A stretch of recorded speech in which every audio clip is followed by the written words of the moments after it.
एक सोच बनी रहती है उपासकों के अंदर। बहुत पहले की बात है और अब भी वर्तमान में कुछ साधकों में हो सकती है, उसके निवारण के लिए हम प्रार्थना करते हैं। एक बार एक साधक ने कहा कि महाराज जी आप हो तो हमारा जीवन आपके शासन से सही चल रहा है, कल जब आप नहीं होंगे तो आपका शासन नहीं होगा। आज उसका समाधान सबके लिए कह रहे हैं जिन साधकों के अंदर है। आप किसी मनुष्य की शरण में हो गया। पहला हमारा प्रश्न है उन साधकों से जिनके हृदयों में ये बात है कि अगर सामने से ये शरीर चला जाएगा तो हमारी साधना बाधित हो जाएगी, हम एक असहाय असमर्थ अनाथ हो जाएंगे। तो हम ये पूछना चाहते हैं आप पांच भौतिक शरीर के शरणागत हुए हैं क्या? तो उत्तर आएगा नहीं, क्योंकि कोई शरीर का शरणागत नहीं होता है। शरीर परिवर्तनशील, नाशवान, प्रतिपल नष्ट हो रहा है। आप किसकी शरणागत हो? आप उस चैतन्य घन की शरणागत हो जो सर्वलोक महेश्वर है, वही गुरु है, वही परमात्मा है और वही चराचर जगत में व्याप्त है। क्या वो त्रिकाल में तुमसे कभी अलग हो सकता है? और एक हम ज्ञानेश्वरी टीका जो श्रीमद् भगवत गीता जी की और श्रीमद् भागवत की कुछ की है, उसकी बात पढ़ करके उन्होंने कहा कि जब हम किसी सदगुरुदेव का वर्णन करते हैं तो सदगुरुदेव का सूक्ष्म स्वरूप हमारे हृदय में आके बैठ जाता है, और जब तक हम जीवन मुक्त नहीं हो जाते तब तक गुरुदेव भी जीवन मुक्त नहीं होंगे। कौन से गुरुदेव? जो आपके दिमाग में बैठ गए, आपके अंदर बैठ गए। एक शरीर है और एक तत्व है, और तत्व सशरीर तुम्हारे अंदर समा गया है। आप देखो महाराज जी ने बात कही थी, तो महाराज जी सामने दिमाग में हैं और उनकी बात सामने है। ये पूरे जीवन तुम्हारी रक्षा करेंगे। और भरण पोषण ना कुछ हमारा था, ना है, न रहेगा। प्रभु हमारे हैं, प्रभु का सब कुछ है, प्रभु का सब कुछ था और वही सब कुछ करते रहेंगे। तुम निष्ठावान बनो, तुम अलग से भुवन रचना कर देंगे तुम्हारे लिए भगवान। एक छोटे मोटे स्थान की बात क्या, अलग से तुम्हारे लिए भुवन रचना कर देंगे। यदि गुरु निष्ठा वाले हो तो विश्वास कर लेना, पहले तुम्हारा विश्वास का परीक्षण होगा और परीक्षा में पास हो गए तो भुवन के भुवन तुम्हारे कर देंगे। अनंत ब्रह्मांडों के मालिक हैं। तुम अपनी जीवन की परवाह करते हो, इसका मतलब तुम शरणागति में अभी कलंक लगा रहे हो। मेरा प्रभु बचपन से कह रहा हूं, इसीलिए बोल देता हूं, यह अहंकार बना ही रहेगा। बचपन से हम जिनकी शरण में उनके दुलार को आज तक देखते रहे, कोई एक साथी नहीं रहा कि हमें 10 कदम भी हाथ पकड़ कर चला दे। 13 वर्ष की अवस्था कोई अवस्था होती है, ज्ञान विज्ञान संपन्नता होती है, और उसी समय से गंगा का किनारा पकड़ा और आज तक मेरे भगवान मेरे साथ ऐसे करुणा कर। तो वो भगवान क्या तुम्हारे नहीं है? क्या तुम्हारी शरणागति का वो पालन नहीं करेंगे? फिर ये प्रश्न क्यों हो जाता है मुझे किसने संभाला बचपन से अभी तक? किसने संभाला? कोई विश्व में ऐसा नहीं कह सकता कि 10 वर्ष हमने संभाला, एक दिन भी नहीं। वही परम गुरु, गुरुदेव का रूप। गुरुदेव तो बाद में मिले हैं, घर से तो उसने पहले निकाला। सूक्ष्मता से देखिए, उस जगत गुरु ने घर से निकाला वैराग्य दिला के, उस जगत गुरु ने भ्रमण कराया, फिर गुरु रूप से मिले, फिर हमको सतमार्ग में चलाया, फिर अंतर ध्यान हो गए, फिर सदगुरु रूप से आगे मिले, फिर पला, फिर सदगुरु रूप से आगे, वो आगे आगे बढ़ता चला जा रहा है। वही परमात्मा तत्व, वो क्या तुम्हारा नहीं है? तुम निर्भय निश्चिंत नहीं? अरे तुम शरणागत हो, चल के तो दिखा एक कदम विपरीत। अगर थोड़ी भी शरणागत हो गए तो एक कदम तो विपरीत नहीं चल सकता जीवन में, यदि शरणागत है। और जो शरणागत है तो माया मां की तरह दुलार करती है, मां की तरह। हमारी बात को समझ लेना, माया उनको विघ्न डालती है जो सूरवीर हो करके माया को जीतना चाहते हैं, और जो माया को मां मानते हैं, मां की तरह दुलार करती हो, भगवान को प्राप्त हो जाते हैं। माया कभी बाधा नहीं पहुंचाती। इसीलिए हरिदासों में कहीं भी माया का प्रभाव नहीं देखा जाता। वो तब होगा जब कीन हो इस कबहू अभिमाना, सो खोवन चा कृपा निधाना। अगर अभिमान रहित होकर दैन्य भगवान की शरण में तो माया है ही नहीं, वो मां है। देखो सियाजू के लिए क्या कह रहे हैं रघुनाथ जी मनु जी से आदि शक्ति जय जग उपजाया सो अवतरी मोरिया माया। वही हमारी जननी है, वही हमारे सर्वस्व हैं। वो पालन पोषण करके भगवान से मिला देती, वो श्रृंगार करके भक्ति का भगवान से मिला देती। बाधा तब पहुंचती जब अहंकार होता है और माया पर विजय प्राप्त करने की बात होती, तब प्रश्न खड़ा हो जाता है। और जब भगवान के अधीन हो जाते हैं तो माया मां की तरह दुलार करती हुई भगवत प्राप्ति करा देती है। निरस्त त्रैगुण्यम, वृंदावन में रहने मात्र से निरस्त हो जाते तीनों गुणों के प्रभाव, सतोगुण रजोगुण तमोगुण, इनसे ऊपर त्रिगुणातीत प्रिया प्रीतम के प्रेम की प्राप्ति होती है। हरि रसद पुण्यम, ऐसा यहां वास मात्र से सुकृत होता है। वास मात्र भजन है। हमारी बात को बांध लो, कुछ भजन ना हो तो भी पड़े रहोगे तो तुम्हारा सच्चा भजन भगवत प्राप्ति करा देगा। यह सच्चा भजन होगा। चद्दर में 4 कोने हैं, एक कोना पकड़ के घसीट लो, पूरा चद्दर आ जाएगा। उपासना रूपी चद्दर के 4 कोने हैं, नाम रूप लीला धाम। हम नाम निरंतर नहीं जप पा रहे, रूप का ध्यान नहीं बन रहा है, लीला का चिंतन नहीं बन रहा है, लेकिन धाम का अखंड वास कर रहे हैं तो एक कोना पकड़ लिया जोर से, पूरी उपासना आ जाएगी। नाम रूप लीला धाम एक पकड़ लो। कोई आप दूर रहते हैं, धाम वास नहीं करते, निरंतर नाम का चिंतन और धाम का आश्रय, पूरी उपासना जागृत हो जाएगी। आप प्रभु की सेवा में लगे, प्रभु का नाम जप कर रहे हैं, अपने कर्तव्य का पालन कर रहे हैं, अंततो गत्वा आपको भगवान की प्राप्ति निश्चित होगी। कोई एक पकड़ लो। श्रीपाद कह रहे हैं, अतुलनीय महामाधुर्य सुखसार प्रदान करने वाला, तीनों गुणों को निरस्त करके हरिरस प्रदान करने वाला, वो महाभाग्यशाली है, त्रिभुवन में वंदनीय है, जो श्रीधाम वृंदावन का अखंड वास स्वीकार कर लिया।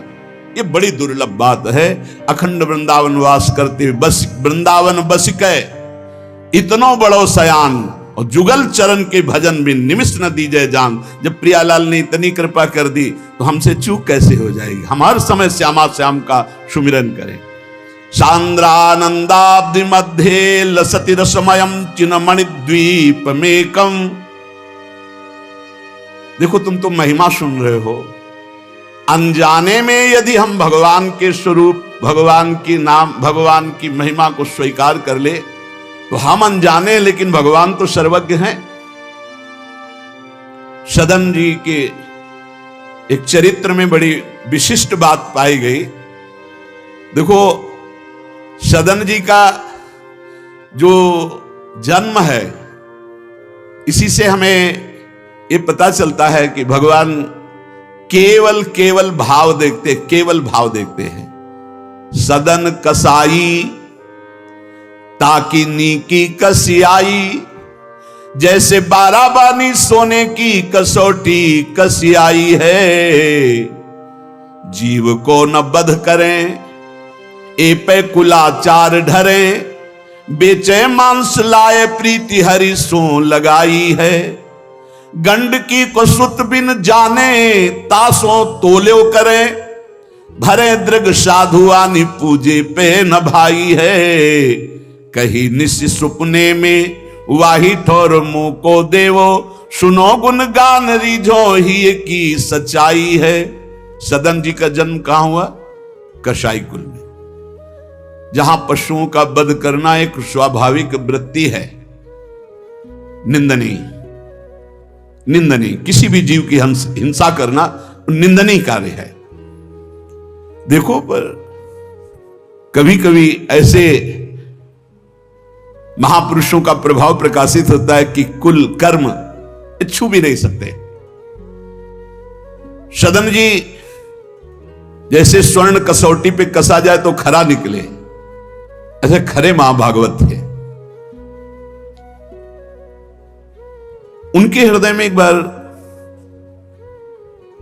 कुछ रिश्ते नातेदार आए, बच्चे ही थे, तो पिता एक छोटा बछड़ा लाए थे।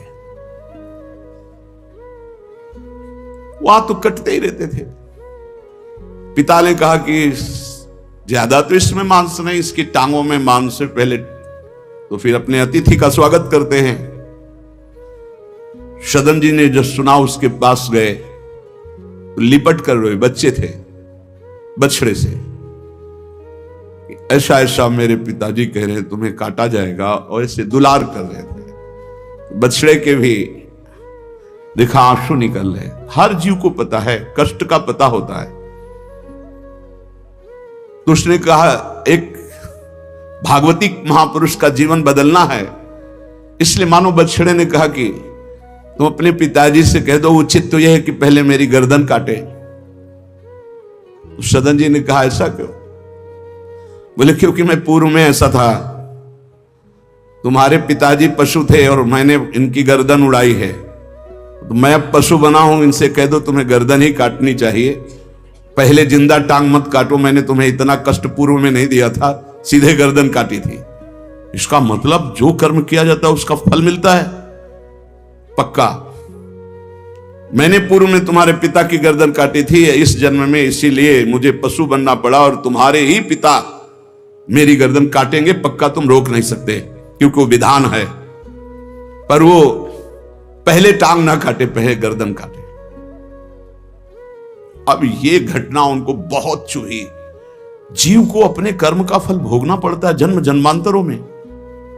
बच्चे ही थे, कुछ संत मंडली जा रही, यही है मत की रति गति भूति भलाई, जब जे जतन जहां जे पाई, सो जानो सत्संग प्रभाव। सत्संग का एक अमोघ प्रभाव होता है। वो संतों के सामने गए, चरणों में लौट गए, बालक थे। संत जनों ने उठो उठो बच्चे, तो रोते हुए बोले कि हर कर्म का फल जीव को भोगना पड़ता है, कोई ऐसा साधन है जिससे कर्म का फल ना भोगना पड़े और जीवन मुक्त हो जाए, जीव मुक्त हो जाए? उनका भगवान का निरंतर नाम रटना, श्री हरि श्री हरि हरि नाम निरंतर रटे और स्वयं किसी जीव को कष्ट ना दे और संतों का संग करता रहे तो जीवन मुक्त हो जाएगा। बस छोटे से बालक सदन जी में बात बैठ गए, बस अंदर शुरू कर दिया हरि श्री हरि श्री हरि श्री हरि। संतों की बात मान ले तो परम पद जेब में है।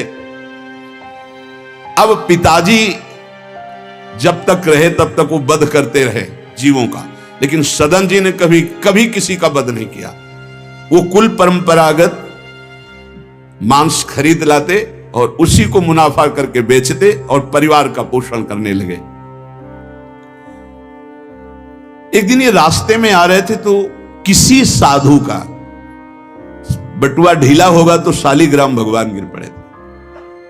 इन्होंने उठाया कि अच्छा चमकता हुआ कोई पत्थर है, शालिग्राम भगवान को लाए तो उन्होंने अंदाज में कि आधा 1 किलो के वजन का काम तो करेंगे, तराजू में रख दिया। हरि श्री हरि श्री हरि श्री हरि, हर समय नाम जपना, ये तो बचपन से शुरू था संतों की कृपा से, और भगवान से अंदर से समर्पण था। ये नहीं जानते थे कि शालिग्राम भगवान है, देखा ही नहीं था कभी भगवान के शालिग्राम रूप को। अब जैसे कोई कहता कि 5 किलो दो तो 5 किलो शालिग्राम बन जाते, 2 किलो तो 2 किलो दो। अब तो बहुत बढ़िया काम की बाट बदलने की जरूरत नहीं, एक ही बाट में जितना मांगो उतना दे देंगे और ठीक वजन उतना ही होता, कभी किसी को संशय नहीं हुआ। एक दिन वो संत समागम करते ही थे तो एक संत भगवान आए। कोई इनके यहां ये भेद नहीं मानता था कि ये अमुक कुल की, क्योंकि इतने महाभागवत थे।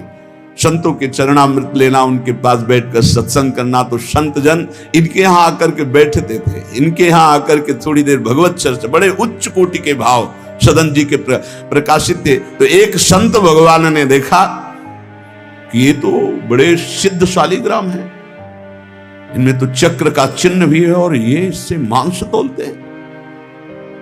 अश्रुपात होने लगे संत जी के कि ऐसा अनर्थ करते हो, तुम भगवान के भक्त हो।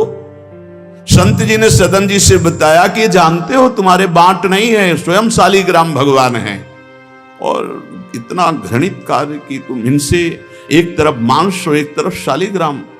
बड़ी बड़ी उनको व्यथा हुई।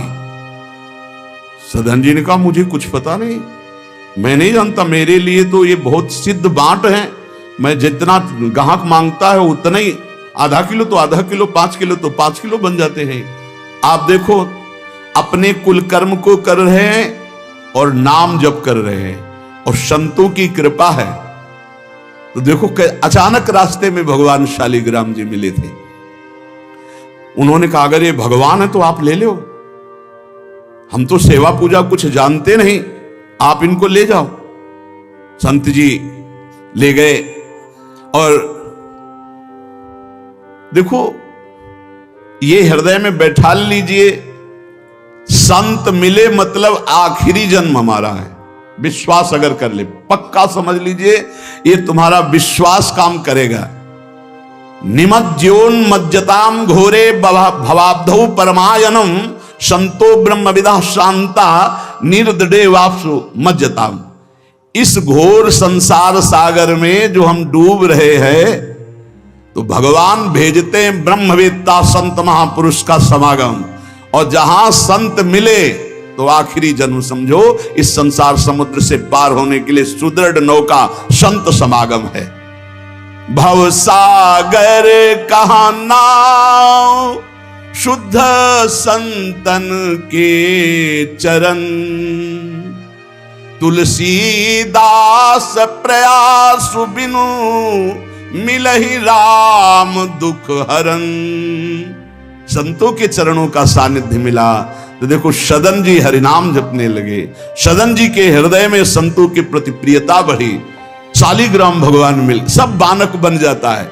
अब संत जी शालिग्राम भगवान को ले गए, एकांत में जाकर के भगवान का पंचामृत से अभिषेक किया, और इसके बाद वेद की स्तुति की, पुरुष सूक्त, शास्त्र शीर्षा पुरुखा सहस्राक्षा शास्त्रपात। भगवान को बिल्कुल अच्छा नहीं लगा। देखो भगवान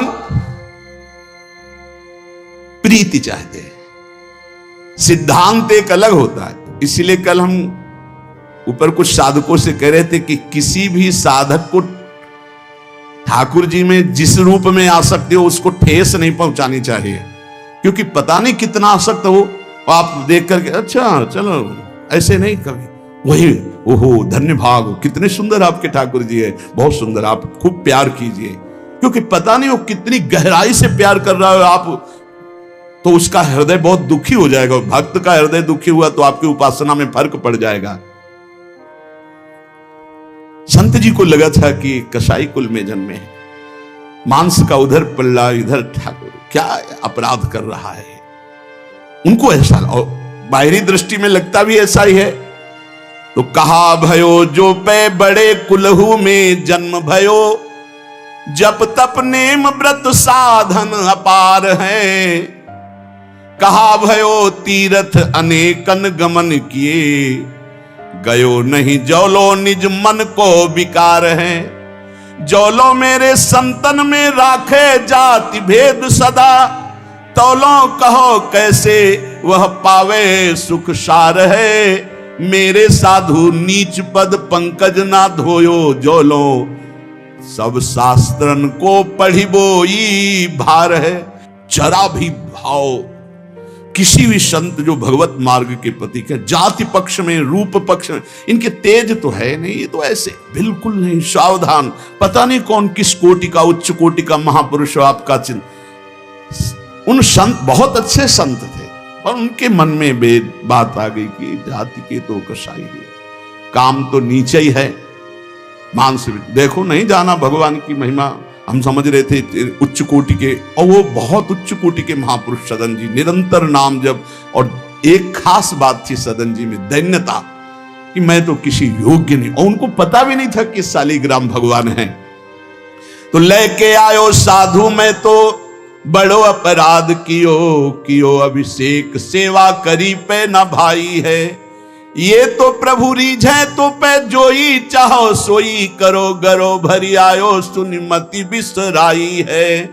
तेई हरि उरधारी डारी दियो कुलाचार, चले जगन्नाथ देव चाह उपजाई है। मिले एक संग संग जात वे सुगात सब, तब आप दूर दूर रहे जान पाई है। संत जी ने बड़ा अभिषेक किया, वेद स्तुति की, भगवान को भोग लगाया, बड़ी प्रसन्नता से उच्च सिंहासन पर विराजमान किया। भगवान उसी समय आकाशवाणी हुई, ए साधु मुझे ये तुम्हारी वेद स्तुति बिल्कुल पसंद नहीं, तुम्हारा ये पंचामृत स्नान भोग, ये सब तुम मेरे भक्त पर नीच बुद्धि करके मुझे लाए हो ना। ये मुझे तुम क्या समझते हो? वेद मेरी श्वासों से ही तो प्रकट हुए हैं। वेद क्या है? भगवान की श्वासों से वेद का प्रादुर्भाव हुआ। सो हरि पढ़े ये अचरज भारी, चारों वेद भगवान के श्वासों से प्रकट हुए हैं। जाकी श्वास वेद श्रुतिचारी, जिनकी श्वासों से चारों वेदों का प्रादुर्भाव हुआ। मैं वेद की स्तुति और गंगा जल से उतना प्रसन्न नहीं होता जितना मैं अपनेपन के भाव से। मेरे सदन जी हैं और मैं सदन जी का हूं, मैं बिल्कुल तुम्हारी सेवा से प्रसन्न। मैं अपराध मानता हूं कि तुम वहां से मुझे लाए हो। साधु जी यह बात सुनकर एकदम घबरा गए। शालिग्राम भगवान को लिया, दौड़ते हुए सदन जी के पास गए और गदगद स्वर में कहा, मैंने भारी अपराध कर दिया, ठाकुर जी को अप्रसन्न कर दिया। मैंने आपके प्रति भाव किया कि आप कसाई कुल में आपका अधिकार ठाकुर का नहीं है, इसलिए आप ठाकुर जी को नहीं जानते हो, आप ऐसा ये लो। ठाकुर जी अप्रसन्न हो गए हमसे। हमने तो पंचामृत से, गंगा जल से सब अभिषेक किया, पुरुष सूक्त का पाठ किया, ले इस श्री ठाकुर जी को आप स्वीकार करो। विधि पूर्वक सेवा से ठाकुर जी प्रसन्न नहीं हुए, अपनेपन से। ठाकुर जी को सबसे ज्यादा अपनापन, प्रेम भाव। सदन जी शालिग्राम भगवान को अब जो देख रहे हैं वो दूसरा भाव है। ये भगवान है, मुझे तो अभी तक पता ही नहीं था। साधु जी जब चले गए तो कहा, अब तौलने के काम में तो नहीं। एक सुंदर नवीन कपड़े में ऐसे गले पे लगा लिए, ठाकुर जी गले पे डाल दिए। भगवान रीझते हैं भक्त की अपनेपन की प्रीति में। जो चाहे वो प्राप्त कर सकता है, सिर्फ अपनापन प्रभु को चाहिए। हम यही कहते हैं बार बार कि अपनेपन पे कुल्हाड़ मत चलाओ, विश्वास पर कुल्हाड़ मत चलाओ। साधना बने ना बने, लेकिन हमारे माई श्यामा जी को राज पार हो जाओगे। हमारी बात मान लो। श्री जी सिर्फ अपनेपन को देखती हैं, सिर्फ अपनेपन को। अवगुण करे समुद्र सम गणत ना अपनो जान, राय के संभजन को मानत मेरु समान। श्री सदन जी ने निज हृदय से लगाया और आंसू बहने लगे कि प्रभु मुझे तो आपका ज्ञान ही नहीं कि आप भगवान हो। आंसुओं से अभिषेक हो। नाथ अभी तक तो मैं आपको जानता नहीं था, बड़ा अपराध हुआ, लेकिन आज मैं, जब आप हमें इतना प्यार करते हैं, जब साधु ने बताया कि मुझे भगवान ने कहा है कि मैं जितना सदन जी को प्यार करता हूं, उनकी मैं भावना से प्रसन्न, तुम्हारी सेवा से नहीं, उनको अद्भुत वैराग्य हो गया। बोले आज के बाद घर परिवार में ही नहीं रुकूंगा, अब केवल भगवान का होकर वैराग्य भाव से जीवन भगवान को समर्पित करता हूं। शालिग्राम जी गले में टांगे और कहा, पहली यात्रा जगन्नाथपुरी, पहले जगन्नाथ जी के दर्शन करूंगा जाकर, पूरा जीवन अब भगवान के लिए। भगवान देखो कैसे कृपा करते। बचपन में संतों से उपदेश मिला, नाम जब शुरू किया, ऐसे उच्च कोटि के महात्मा के ऐसा कार्य करने पर भी सब संत उनके यहां जाते थे, और उसका परिणाम हुआ कि घोर वैराग्य युक्त होकर भगवान के अनुराग में घर से चल दिए। श्री सदन जी कुटुंब, परिवार, कुल, व्यापार सब छोड़कर जगन्नाथ जी के दर्शन के लिए चले। कुछ दूर चलने पर यात्रियों का समुदाय दिखाई दिया जो जगन्नाथपुरी जा रहे थे, तो उनके संग हो गए। जब उन लोगों ने, कुछ ने पहचान कर ली कि अरे तो कसाई कुल के हैं, और तो सब दूर दूर छूना भी नहीं चाहते थे। यही बहुत बड़ी चूक हो जाती है। जो भगवान को समर्पित हो जाए उसमें कभी जाति पक्ष ना देखे, नहीं, बहुत बड़ी हानि हो जाती है। राजसूय यज्ञ में सुपच वाल्मीकि को आदर सहित पवाकर पूर्ण यज्ञ करवाई भगवान ने। ये बात ध्यान रखना है। अपने जात अभिमान में आकर कभी किसी भक्त का अपमान न कर दे कि वो नीच कुल का है, ऐसा कुछ। जब ये देखा सदन जी ने कि ये लोग घृणा करते हमसे, तो खुद अलग हो गए। सदन जी बड़े पुलकित है कि आज जगन्नाथ जी के दर्शन होंगे। एक जगह देखा, गौएं पानी पीने के लिए लालायित हैं। एक आदमी बाल्टी से पानी निकाल तो गौओं को डंडा मारने लगा। सदन जी ने कहा क्यों? पानी क्यों नहीं पीने देते? तो बोले इतना गहरा कुआं है, घसीटने से हमारे हाथ दर्द होते, अपने घर के लिए ले जाएंगे कि इनको पिलाएंगे? उनका अगर आप कृपा करें कुछ समय हमें दे दें बाल्टी और मैं भरूं, तो बोले मुझे भी कोई परेशानी नहीं। भर भर करके 2500 गाय थी, सबको पानी पिलाया। शाम हो गई, पानी खींचने में पिलाने में समय लगा, तो उन्होंने सोचा गांव में भिक्षा मांग लेते हैं और आज रात्रि कहीं एकांतवास कर लेते हैं और सुबह जगन्नाथ जी के दर्शन करेंगे। तो आयो मग गांव भिक्षा ले नई ठाव गयो, नयो रूप देखी को तियारी जी परी है, बैठो या ही ठौर करो भोजन निहोरी कहो, रहो निस सोई आई मेरी मति हरी है, ले वो मुंह को संग गरो काटो तो न होए रंग, बूझी और काटी पति ग्रीव पे न डरी है, कही अब पागो मोसो ना तो कौन तो सो मोसो, सुर करी उठी इन मारो भीर करी है। बहुत कठिन है वैराग्य लेकर भगवान के मार्ग में परम दयालु स्वभाव श्री सदन जी जगन्नाथ जी के दर्शन करने। रास्ते में एक घर में आवाज लगाई भिक्षाम दे,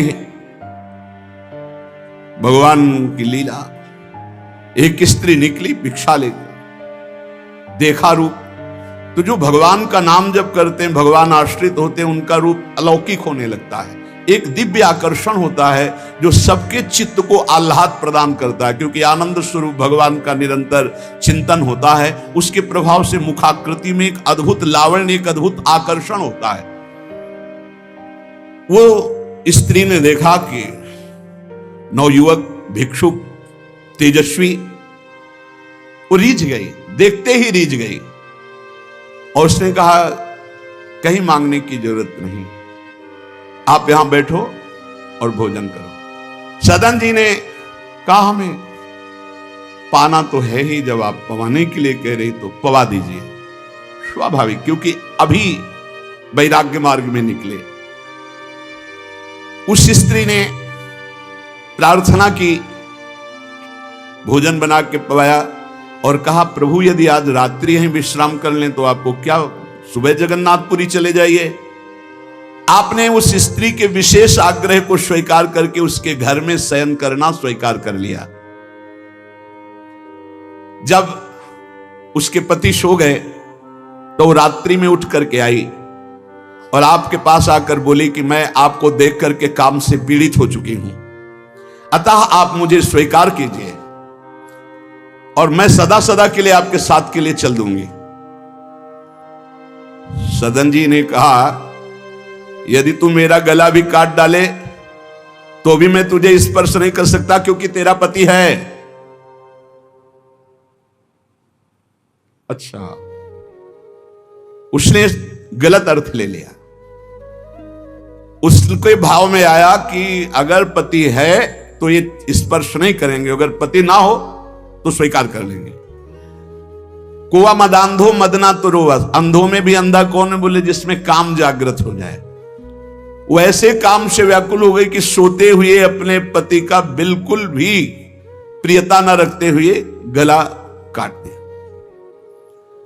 और आकर बोली सदन जी से, अब मुझे स्वीकार करो, आपको पति का भय था ना, गला काट दिया। सदन जी ने कहा कि तू कितनी नीच है, जब तू अपने पति का गला काट दिया तो तू कितनी नीच है, इतना सोचा है? वैसे ही मैं तुझे स्पर्श नहीं करता, अब तो तुझे देखना भी नहीं। तो स्त्री ने कहा मुझे ऐसा मत समझो कि मैं तुम्हें भी बख्श दूंगी, तेरे कारण मैंने अपने पति का गला काटा है तो फिर तू भी नहीं बच सकता। तो सदन जी ने कहा क्या कर सकती हो? तो उसने कहा मुझे स्वीकार करो, नहीं उच्च स्वर से अभी हल्ला मचाती हूं। माया का विचित्र तांडव, और मैं जोर जोर से सबको कहूंगी कि मेरे साथ गलत करना चाहता था, मैंने रोका, मेरे पति ने रोका, मेरे पति का गला इसने काट दिया, इसलिए अभी कहती हूं मैं आजीवन तुम्हारे साथ रहूंगी, मुझे ले चलो।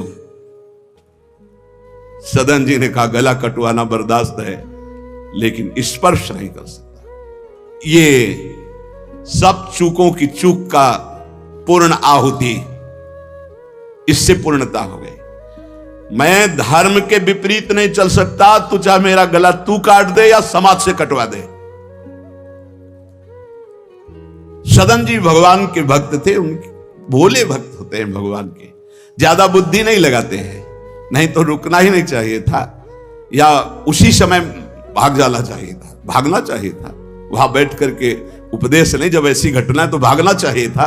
जब वो कि प्रश्न करने के बाद जब सदन जी ने कहा कि तुम्हारा पति है, तुम ऐसा कैसा दुराचार पूर्ण भाव रखती हो, तुम मेरा गला काट दो तो भी तुम्हारा स्पर्श नहीं कर सकता। अब तो उसने देखा कि ये हल्ला मचा दिया, दौड़ो दौड़ो देखो ये ऐसा ऐसा। अब गांव के लोग इकट्ठा हो गए, तुरंत बंदी बनाए गए सदन जी। वहां कौन सुने सदन जी, कौन सुनता है, भीड़ में कोई सुनता है। कड़ा शासन बादशाह का था, उनके सामने पेश किया गया। हाकिम पकड़ पूछे कहे हंसी मार्यो हम, डार्यो सोच भारी कही हाथ कत डारी। कट्यो कर चले हरि रंग मांझ ढिले, मानी जानी कछ चूक मेरी यह उर्धारिये। जगन्नाथ देव आगे पालकी पठाई लेन, साधना सो भक्त कहा चढ़े ना विचारिये। चढ़ी आए प्रभु पास सुपनों सो मिट्यो त्रास, बोले दे कसौटी हूं पे भक्ति विस्तारिये। जब सामने बादशाह के पेश किया गया सदन जी को, पूछा गया स्त्री से क्या दोष है इनका। बोले साहब ये हमारे प्रति गलत भाव रख रहे थे, मेरे पति ने मेरी रक्षा की, इन्होंने पति का वध कर दिया, फिर मेरे साथ तो मैंने हल्ला मचा दिया, फिर ये बंदी बनाकर आपके सामने ले गए। सदन जी से पूछा तो हंस दिया, उस स्त्री की तरफ देख के हंस दिया कि भगवान क्या लीला करना चाहते हो। और सदन से पूछा तुमने ऐसा किया, तो बोले जो ये कह रही है वही सत्य है। उन्होंने विचार किया कि जन्म जन्मांतरों में हमारे कोई पाप हैं जिनका निस्तार भगवान करवाना चाहते, नहीं तो ऐसा क्यों लीला करते। उन्होंने कहा जो ये कह रही है वही बात मानी जाए।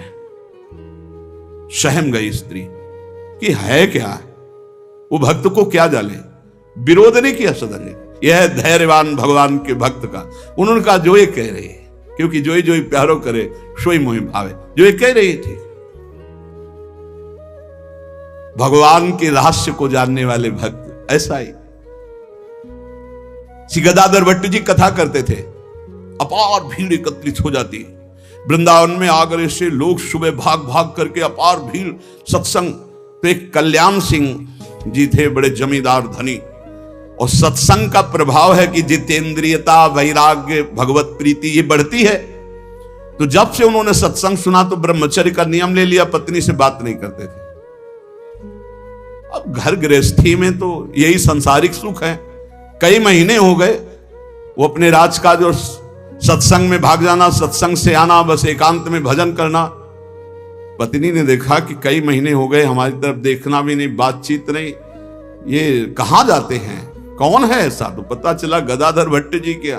बोले हमारी जिंदगी का कांटा है वो, बड़े सुख चैन से जीवन कट रहा था, जब से सत्संग में गए। अरे दक्ष ने साप दे दिया नारद जी को इसी बात के लिए, साप दे दिया। 2 घड़ी से ज्यादा कहीं तुम टिक नहीं सकते, जाओ साप देता हूं। तो नारद जी ने कहा 24 दूनी 48 मिनट में तो हम बड़ा काम कर लेंगे, तुम साप दे दो कोई बात नहीं। उसने सोचा कि मैं ऐसा मुंह काला करूं गदाधर भट्ट जी का कि कोई सुनने ही ना जाए, तो जब ये कथा नहीं सुनेंगे तो फिर हमसे प्यार करने लगेंगे। इसी ताक में थी कि कैसे क्या करूं। तो देखा उनकी गली में एक भिखारिन मांग रही थी, फटे पुराने कपड़े पहने, गर्भवती थी। फौरन बुलाया और सोने की असरफियां दी। अरे वो तो गली में मांगने वाली सोने की असरफियां मिली। अरे मालकिन तो उनका एक काम है, जितना तू धन कहेगी तुम्हारे परिवार वालों को दूंगी, बस एक काम कर, तू जा करके कथावाचक, जहां मेरे पति कथा सुनने जाते हैं उनका नाम गदाधर भट्ट है, वहां जाके बीच सभा में कह दो कि वैसे तो रोज आते थे और जब से ये हो गया तब से आ नहीं रहे, इसका पालन पोषण कौन करेगा। बस वो समझ गई थी इतने में सब भक्तों की श्रद्धा खत्म हो जाएगी। गली गली मांगने वाली उसको इतना स्वर्ण मुद्रा मिल गई, वो फूली हुई गई और कहा पंडित जी, पूरी सभा ऐसे लगी थी, नजदीक जाके जब ये नहीं रहा था तब रोज आते थे, जब से गर्व रह गया तो आना ही बंद कर दिया, इसका पालन कौन करेगा? बोले बैठो बैठो, बहुत दिनों में आए, बैठो, जिसने गर्भ दिया वही इसका पालन भी करेगा, तुम चिंता क्यों करती हो? खुश खुश शुरू हो गई कि यार ऐसा बड़े त्याग वैराग्य, बड़े उच्च कोटि के महापुरुष गदाधर भट्ट जी बड़े त्याग वैराग्य की बातें करते हो, ये हालत है पीछे की। अरे कुछ लोग कहने लगे हम तो कहते ही थे, शोरगुल शुरू हो गया। और कुछ भक्त थे जो प्राण समर्पित किए थे, उन्होंने कहा ऐसा नहीं हो सकता, ऐसा कदापि नहीं हो सकता, कोई षड्यंत्र रचा जा रहा है। तो उनमें एक बहुत श्रद्धावान और समर्पित थे, उनको बिल्कुल चैन नहीं पड़ा। सोचा अगर सामने से कुछ तो फिर हमारे ऊपर गदाधर भट्ट जी की, और वो समता प्राप्त पुरुष, जैसे सदन जी ने कह दिया जो ये कह रही वही सत्य है, ऐसे उन्होंने कहा कि तुम चिंता क्यों करती हो, जिसने गर्भ दिया वही पालन करेगा, बैठो तुम आराम से सत्संग सुनो। सामने ऐसे तिरछी चितवन से जाकर उसको बुलाया, गदाधर भट्ट नहीं देख पाए, नजदीक गई, पीछे मंच के ले गए, कहा सत्य बोल, कभी तो जानती इनको, कभी मिली है? वो घबरा गई क्योंकि दसियों लोग पीछे पहुंच गए जो श्रद्धावान थे। बोल सच्ची। तो उनका मैंने तो कभी देखा ही नहीं है इनको, ये हमारे पास क्या आएंगे? खोल के दिखाई, इतनी असरफियां मुझे मिली हैं और इससे ज्यादा मिलेंगी। इस बात के कारण मैंने सोचा मेरे परिवार का, अरे तू परिवार के पोषण की सोच रही, लाखों की श्रद्धा की बात है, किसने दिया? तो बोले कोई कल्याण सिंह है उनकी पत्नी। कल्याण सिंह ने जे सुना, गदाधर भट्ट जी ने रोका, सत्संग का मतलब क्या है? बोले सभा में बोल। गदाधर भट्ट जी ने कहा कुछ कहने की जरूरत नहीं है, ये सब भगवान से प्रेरित है। कल्याण सिंह का तुम हमारी आज्ञा का पालन करो, अपनी पत्नी को कठोर शब्द नहीं बोलोगे, लेकिन गृहस्थ धर्म में हो, अपने धर्म का भी तुम्हें पालन करना चाहिए। उस कल्याण को शांति किया और उसको और भेंट दी और कहा जाओ तुम अपना सुखपूर्वक जियो। जैसे महापुरुष जो स्थिति होते उसमें सबको लगने लगा था। उन्होंने कहा बैठो बैठो बैठो, जिसने गर्भ दिया वही पाल। अब वो तो कह रहे हैं भगवान को लेकर, और लोग समझ रहे हैं कि मामला है। ऐसी सदन जी ने कहा जो ये कह रही वो सत्य है, क्योंकि वो समझ रहे हैं कि भगवान कुछ दंड देना चाहते हैं, तो मैं क्यों बचना चाहूं? भक्तों का बड़ा विचित्र स्वभाव होता, समझ पाना बड़ा कठिन। उन्होंने कहा जो कह रही है सत्य है। जो हाकिम था उसने जब देखा तो उसने कहा मेरा हृदय कह रहा है कि इनके चेहरे से लगता है ऐसे नहीं है, पर ये जब स्वयं स्वीकार कर रहे हैं तो दंड देना ही पड़ेगा। तो इस अपराध का क्या दंड होता है? बोले दोनों हाथ काट लिए जाएं। यहां से दोनों हाथ काट लिए गए, लेकिन उनकी मुस्कुराहट में फर्क नहीं पड़ा। 22 बाजारों में कोड़े मार मार करके बेहाल किया जा रहा है। हरि बोल के सिवाय एक शब्द नहीं निकला ठाकुर हरिदास जी के। आप विचार कीजिए भक्ति में कितनी शक्ति है, कितनी अपार सामर्थ है। इतनी बार कष्ट दिया गया प्रहलाद जी को, एक बार भी हरि से शिकायत नहीं की। हर बार हरि हरि हरि, हर समय मतलब बलिहारी है इन महाभागवतों की जो भगवान के लाडले हैं। माया पर विजय प्राप्त करके दिखा दिया इन्होंने कि चाहे जितना सताओ, हरि के भक्त में ना हरि से प्रश्न है और ना सामने वाले पर कोई शिकवा शिकायत। दोनों हाथ काट लिए गए, मुक्त कर दिया गया, इसलिए कि वैष्णव है, भगवत भक्त है। अपराध बन गया तो हाथ काट लिए गए, उनको जेल आदि नहीं, भगवान के चीज। अब रक्त श्राव हाथों से हो रहा है। जय जगन्नाथ, जय श्री हरि, जय श्री हरि। यात्रा नहीं रुकी जगन्नाथ जी की। जगन्नाथ जी ने तत्काल अपने पार्षदों से कहा मेरे महाभागवत सदन जी आ रहे हैं, तुरंत पालकी लेकर जाओ और उनको बैठाल के लाओ।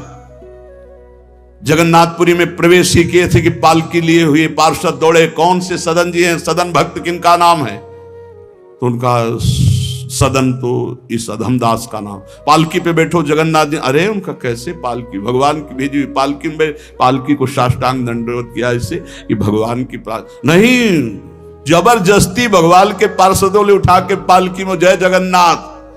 सदन जी सोच रहे कौन सी लीला है, वहां हाथ कटवा रहे। या इतना बड़ा सम्मान कि किसी को नहीं मिल सकता। जगन्नाथ जी के पार्षद पालकी लेकर जब जगन्नाथ जी के सामने गए तो आंख में आंख मिलाई और कहा प्रभु इच्छा तो थी कि हाथ जोड़कर आपको, पर अब हाथ ही नहीं, तो ऐसे ही जीव किया तो जैसे स्वप्न में दुख मिला था जागते ही खत्म हो जाता है, ऐसे ही कोई पीड़ा नहीं, कोई हाथ कटे नहीं, पूरे नवीन हाथ और साष्टांग भगवान को दंडोत। भगवान ने कहा कि तुम हमारी कसौटी में पास हुए, जाओ तुम्हारे द्वारा इस जगत में भक्ति का विस्तार हो। जो तुम्हारे लीला चरित्रों का गायन करेंगे, जो तुम्हारे भाव, तो तुम उनके अंदर भी जैसी तुम्हारी सामर्थ्य भक्ति की वैसी भक्ति की जागृति हो। ये हमारे भगवत मार्ग में भगवान विधि निषेध को नहीं देखते, भगवान भाव को देखते। बस इसमें एक भाव, एकमात्र भगवान की शरणागति की पुष्टता होनी चाहिए। एकमात्र अंदर की बात आप समझ लो, कोई तुम्हें साथ देने वाला नहीं है। देखो जितने देवता हैं उनकी अपनी अपनी सामर्थ्य है। कोई भी देवता तुम्हें जीवन मुक्त नहीं बना सकता, कोई भी देवता सर्व पापों से तुम्हें मुक्त नहीं कर सकता।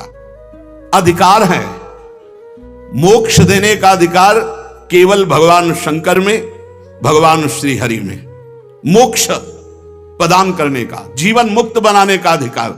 इसीलिए जितने भी अन्य हैं वो सब लोकपाल हैं, वो अपनी सामर्थ्य के अनुसार देते हैं। हाँ, निष्काम भाव से किसी भी देवता का अगर भजन करोगे तो भगवान में पहुंचा देगा वो, आप भगवान श्री हरि के चरणों में पहुंचा देगा। श्री गोस्वामी तुलसीदास जी महाराज विनय पत्रिका में कह रहे हैं कि नाचत ही निसी दिवस मर्यो, तब ही ते न भयो हरि थिर, जब ते जीव नाम धर्यो। जब ते जीव कहलाया तब ते आज तक कहीं थिर नहीं हुआ। ये पुनरपि जननम पुनरपि मरणम पुनरपि जननी जठरे शयनम, बार बार ये चक्र चलता रहा नाथ। नाचत ही निसी दिवस मर्यो, रात दिन नाचते नाचते मर गया इस माया ने, नचा नचा करके हमारी दुर्दशा कर दी। बहुवासना विविध कंचुकी, भूषण लोभादि भर्यो। बहुत वासना रूपी कंचुकी पहनकर, लोभादि दोष काम क्रोध लोभ मोह मद मत्सर रूपी आभूषण पहनकर सब जगह नाचा। कभी जड़ बना, कभी चैतन्य बना, कभी जल में कभी थल में, कौन सा स्वांग नहीं किया। चर अरु अचर गगन जल थल में, कौन न स्वांग कर्यो। प्रभु कभी जड़ बना, कभी चैतन्य, कभी पक्षी बन करके, कभी आकाशचारी, कभी पृथ्वीचारी। प्रभु क्या क्या योनियों में गया, क्या क्या स्वांग रखा, क्या क्या कर्म किया, लेकिन आज तक कुछ नहीं बना। बहुत सुंदर बात समझना। देव दनुज मुनि नाग मनुज नहीं जाचत को उबर्यो, मेरो दुषह दरिद्र दोष दुख काहू तो न हर्यो। नाचत ही निस दिवस मर्यो। प्रभु देवता दैत्य मुनि नाग मनुष्य आदि कोई भी ऐसा नहीं बचा जिसके आगे मैंने हाथ ना फैलाया हो, परंतु इनमें से किसी ने आज तक मुझे सहयोग नहीं दिया कि मेरा दारुण दुख हर ले, मेरी दरिद्रता हर ले, मेरा दोष हर ले, मेरा भय हर ले, मेरी चिंता हर ले, मेरा दुख हर ले। प्रभु देखो कहने, कोई भी देवता एक सीमित शक्ति है, देवता एक सीमित शक्ति है, भगवान असीम बलशाली अनंत महिमाशाली है। किसी ने मेरो दुषह दरिद्र दोष दुख काहू तो न हर्यो। थके नयन पद पान सुमति बल संग सकल बिछुर्यो, अब रघुनाथ शरण आयोजन भव भय विकल डर्यो। प्रभु मेरे नेत्र, मेरे पैर, मेरे हाथ, मेरी सुंदर बुद्धि, बल सब लगाकर हार गया, पर काम क्रोध लोभ मोह मद मत्सर वासना, इन पर विजय प्राप्त नहीं हो पाई। और कोई भी देवता सहयोग नहीं किया, मनुष्य सहयोग नहीं किया, कोई भी धनुज, कोई भी सहयोग मेरा नहीं किया कि मेरी ये दरिद्रता, मेरा चिंता शोक भय दुख दूर हो जाए। जिस जिससे प्यार किया सब बिछुड़ गए, सब छोड़कर चले गए। अब तो हे रघुनाथ जी, संसार के भय से व्याकुल होकर एकमात्र आपकी शरण में आया हूं। बस एकमात्र बात समझनी है। हे हरि, हे रघुनाथ जी, मैं आपकी शरण में आया हूं, लेकिन कमी यह है कि जेहि गुण ते बस हो रीज कर, सो मोहि सब बिसर्यो। तुलसीदास निज भवन द्वार प्रभु दीजै रहन पर्यो। हे नाथ, जिस गुण पर आप रीझते हो वो तो मेरे में है नहीं, दैन्यता। दैन्यता, यही दरबार दीन को आदर रीत सदा चली आई। यही दीन प्यारे वेद पुकारे द्रवो सुश्री भगवाना। पर प्रभु बड़ी भूलें हम में हैं, बड़ी कमियां हम में हैं, पर अब आपके दरबार को छोड़कर दूसरे द्वार पर नहीं जाने वाले। ये खास बात है। खास बात यह है कि आपको छोड़कर अब हम दूसरे दरबार में नहीं जाने वाले। मैं आपके दरवाजे में आ पड़ा हूं, अब आप देख लीजिए। बस इतनी बात है पूरी भक्ति की साधना की, ये निर्भरता कि हे नाथ, अब आप, हे प्रियाजू, बहुत दौड़ लिए। तभी आपसे कहते हैं कि हम केवल अंधविश्वास या कोरी भावुकता में नहीं बोलते। बहुत दौड़ लिए, दौड़कर थक गए। जब थक गए तब प्रियाजू ने कहा, देखो ये ठौर है जहां शांति और विश्राम मिलता है। उस ठौर पर जब पहुंचे तो उस ठौर का नाम है राधा राधा राधा राधा, परम विश्राम। अब एक ही बात हमारी अगर पकड़ पाओ, कुछ बने ना बने, तुम्हारे अंदर एक अहंकार आ जाए, हमारे माई श्यामा जी को राधा, बस ये बात तुम बैठा लेना, भी बाद में देख लेना। ये बात अगर भूलोगे नहीं तो वृंदावन की भूमि से बैठ करके कह रहे हैं कि ये बात वो बात है जिसे श्री स्वामी हरिदास जी महाराज कह रहे हैं, कहा काओ एक जीव सखीरी बात की बात की बात। ये बात की बात की बात तुम्हें बात बात में पहुंचा देगी निकुंज में। हमारे माई श्यामा जी को, हमारे प्रभु का एक आंतरिक स्वभाव है जो वही पकड़ाते हैं, फिर पकड़ में आता है। ताम साधक बिल्कुल बेपरवाह और मस्त हो जाता है जब वो बात समझ लेता है। प्रभु ने समझाया है। प्रभु जितने भी साधन हैं इनको तो फल रूप में देते हैं, लेकिन जब कोई प्रभु के गले पड़ जाता है तो अपने आप को देते हैं। प्रभु को गले पड़ना क्या है? हे नाथ, मैं आपका, पक्का अंदर से। हे प्रियाजू, मैं आपकी, आप हमारी। बोले तुम हमारे लायक तो हो नहीं, कोई गुण तो है नहीं। तो हम तो पहले कह रहे थे कि हम कोई पहले गुणी थे क्या जब आपने घसीटा है? पहले तो और अवगुणी थे, तो अवगुणी समझकर घसीटा है। तो अब हृदय में आ गया कि आपके सिवा हमारा कोई नहीं है। आपसे सच्ची कह रहे, इसी से भगवत प्राप्ति होती है।